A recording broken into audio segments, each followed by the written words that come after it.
Hello, and welcome back to our Final Fantasy XIV recap. We have reached the end of base Heavensward, and the story is really starting to ramp up.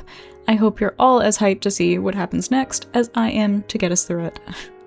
As always, I just want to thank all of you lovely little wonders for coming by and hanging out with me on stream. It truly, truly means the world.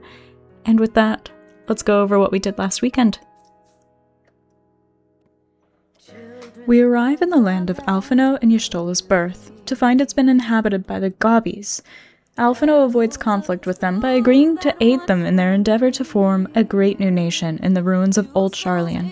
We assist in shutting down the old Guardian golems and save a familiar face from the Illuminati, the evil Gobbies, and are granted access to the other side of the Dravanian hinterlands. We cross the ruins to find Matoya's cave. Matoya herself is very glad to see Y'shtola again, and after mistaking Alphino for his twin Alize, reminisces for a moment on how stubborn their grandfather Louisoix was.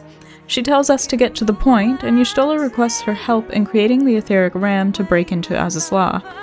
Matoya states she hadn't heard the name in a long time, that she and Louisoix would often discuss the place. The floating isles are in fact an Alagon facility meant for the study and suppression of primals. Matoya agrees to aid us in our endeavor, but tells us that the information we need is in the forbidden section of the Great Library, moved there in her petty, but warranted, response to her falling out with the Sharlayan Forum. We go to retrieve the tome, and Matoya translates it for us to deliver to Cid. When warned that we would still need to find a massive source of energy, Alphino laments the fact that our two best options were lost, along with our fellow scion Minfilia. He has a wonderful realization, however, as he remembers Nidhogg's eye, still in the hands of one not-so-Azure Dragoon. Matoya stops Y'shtola on our way out to ask her why the light was absent in her eyes. Y'shtola confesses to her use of forbidden teleportation magic and says she regrets nothing, as she did what was necessary to keep her word to Minfilia. Matoya then warns her about the drain on her life force, seeing the way she does now. Estinian meets us at the airship landing, bringing with him the malevolent eye he still carried. Cid has the airship ready, and we are preparing to leave. We had stopped by House Fortemps to receive Horshafant's broken shield, and some heartfelt words from Sir Edmund.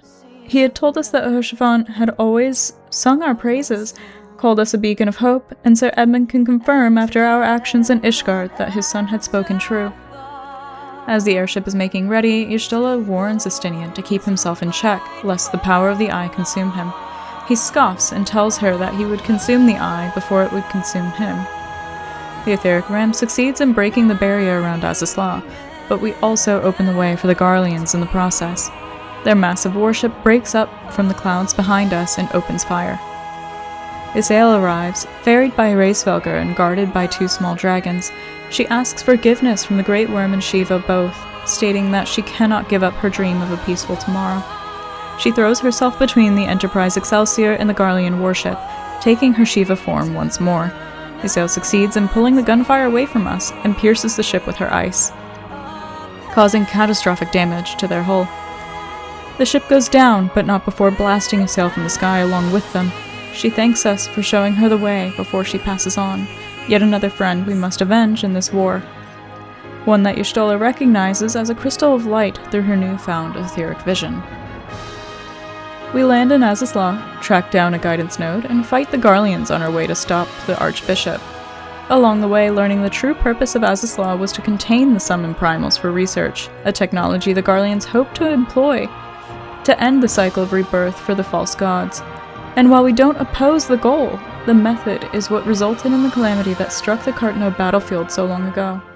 Our journey is halted briefly when a teleporter ends up being faulty, forcing us to find another way. It's during this detour we find Tiamat, one of Midgardsormr's children.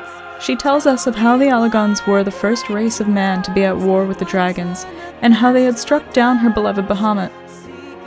That in her grief, she had been approached by an Ascian, who offered to resurrect her brood brother, and she foolishly accepted. Tiamat explains that the fiend they brought back was not truly Bahamut, but a mockery, the one that was eventually sealed within Dalamud. The Ascians have been at this for a long, long time. After hearing Tiamat's story, we regain our last link to Hydaelyn, hearing her voice once more, Midgard Zorma takes notice of our reclaimed blessing and lends us his wings to travel the rest of the way to the Therochemical Research Facility. Here, we confront the Garlean Legatus once more, followed by the Asians that had been behind the chaos, Igiorm and La Habrea. They combine to face us, and still they lose, and using the white auracite delivered to us by Urianger, left behind by our dear friend Mumbrita, we capture Igiorm like a Pokemon, then channel the power of the Eye. We completely annihilate her. La Habrea laughs, saying we've no power left in the Eye, but is soon silenced as the Archbishop arrives with the coffin of the first Azure Dragoon, the second Eye of Nidhogg inside fused to the corpse of the legendary man. The Archbishop then uses the Eye and transforms into the primal of King Thordan.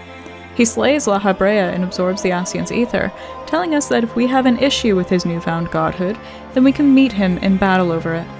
We do have an issue. So we find and defeat Thordan and his knights, avenging our friends and bringing an end to the tyranny before it could begin.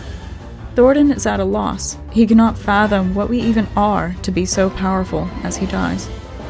Estinian congratulates us on a job well done and tells us he plans to cast the two eyes of Nidhogg away where they can cause no more havoc. However, with both eyes in his grasp, Nidhogg's rancor becomes too overpowering and he possesses the body of Estinian, taking flight and leaving Azazla. We leave with Midgard Zorma and accompany our friends back to Ishgard, making us the first in history to land in Ishgard on Dragonback. Midgard Zorma warns everyone that Nidhogg has taken over Estinian, and that while he supports peace between man and dragon, they will face their hardest battle yet as Nidhogg prepares for war once more. Having saved Ishgard for the time being, we finally achieve our goal from before the attempt on Nanamo's life, and Ishgard rejoins the Eorzean Alliance in a grand ceremony. Alphino and Tataru find us at Horspawn's grave, resting his shield there, and we resolve to continue our search for the remaining missing scions as Ishgard rebuilds. We are also shown Elidibus, the white-robed Asian, who watches from the moon and introduces the Warrior of Darkness, who looks to be the warrior from the scene of the calamity we saw in the beginning of Realm Reborn.